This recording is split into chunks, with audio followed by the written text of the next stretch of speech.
Hello guys! Samahan nyo naman po ako for today's mini vlog.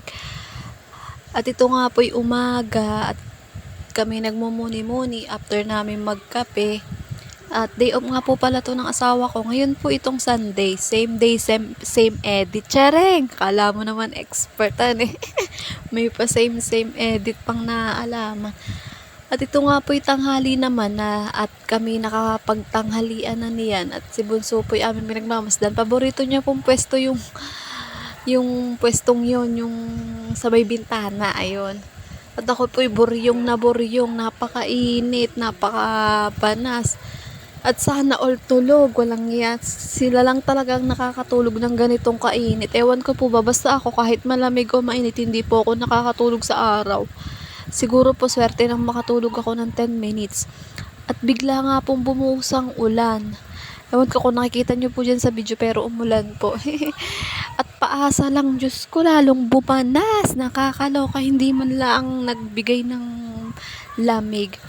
At fast forward at hapunan na nga po at magre-ready na po ako ng aming ulam. Ang ulam po namin ay tortang talong, itlog.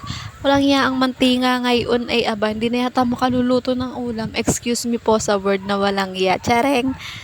At ayun nga po, ganyan lang po ako mag-ihaw sa stove na lang. Mabilis naman makaihaw dyan. At medyo jutay yata itong talong namin. Mura lang yata ang bili ng kapatid ko dito. 20 lang ang dami na. Apat lang yung itotorta ko kasi hindi po kumakain yung panganay ko ng torta. Kaya nagluto din kami ng hotdog. Mabuti meron pang available sa rep. At ayan nga po, nagpiprito na po ako ng torta dyan. Ganyan lang po yung way ko. Wala nang masyadong social. Hindi na ako naglalagay ng mga giniling emerald. Ayan, at nakaluto na po ako ng isa. At madami pa po akong ipiprito. Yan, nagpiprito na din po tayo ng tuyo. Gusto ko itong tuyong to, hindi maalat. Sa kung saan nabili po yun ng kapatid ko. Isang supot 30 raw po, banrami na. At dahil nga po't may natira, syempre inirep ko dahil para may maiulam pa ako kinabukasan. Then, ayan, at nagpiprito na po ako ng talong.